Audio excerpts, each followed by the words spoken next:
sommes à bord du Ballon Generali de Paris. Nous sommes à 150 mètres de haut, au-dessus du parc André Citroën, dans le 15e arrondissement. Et nous avons la chance de découvrir Paris d'un œil différent, puisque nous sommes à bord d'une sorte de terrasse volante. Alors, le ballon existe depuis 1999 et nous accueillons à peu près 60 000 passagers par an. Donc on doit être pas loin des 900 000 passagers à bord de ce ballon, ce qui en fait la nacelle qui a emmené le plus de passagers en plus léger que l'air du monde.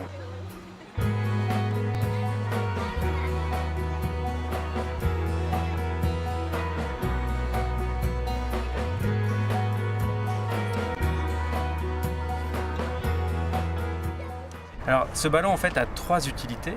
La première et l'utilité initiale, c'est d'être une façon de découvrir Paris autrement, avec un engin écologique qui ne fait aucun bruit. Vous voyez là on tourne dans le ciel, ça ne fait aucun bruit, ça ne fait pas de pollution et c'est une vue unique sur Paris. On peut enfin découvrir la Tour Eiffel les yeux dans les yeux. La deuxième utilité en partenariat avec Air Paris, c'est de découvrir la qualité de l'air avec les indicateurs que vous avez. Alors le ballon indique à l'aide de LED la qualité de l'air globale, symbolisée par les monuments de Paris, c'est-à-dire l'air que vous allez respirer dans un square ou dans une rue peu fréquentée, et la qualité de l'air près du trafic, c'est-à-dire l'air que vous allez respirer typiquement à proximité du périph'. Alors quand c'est vert, c'est bon, quand c'est jaune, ça va, quand c'est rouge, c'est pas très bon.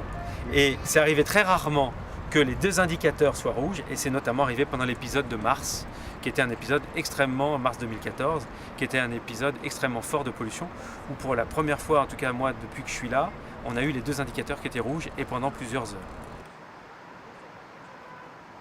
Et la troisième utilité, c'est en partenariat avec le CNRS, d'embarquer à bord un appareil qui s'appelle le LOAC, qui permet de compter le nombre de particules fines dans l'air de Paris de 0 à 300 mètres de haut. Et donc on étudie l'évolution selon les heures de la journée, selon la saison, et notamment selon les grands pics de pollution. C'est souvent pendant les grands pics de pollution qu'on découvre les choses les plus intéressantes. Et c'est notamment des périodes où il n'y a pas de vent, donc on monte jusqu'à 300 mètres pour faire des carottes complètes de l'air et pour voir où sont les polluants, comment ils se répartissent, et pourquoi ils restent et quelles sont leurs tailles.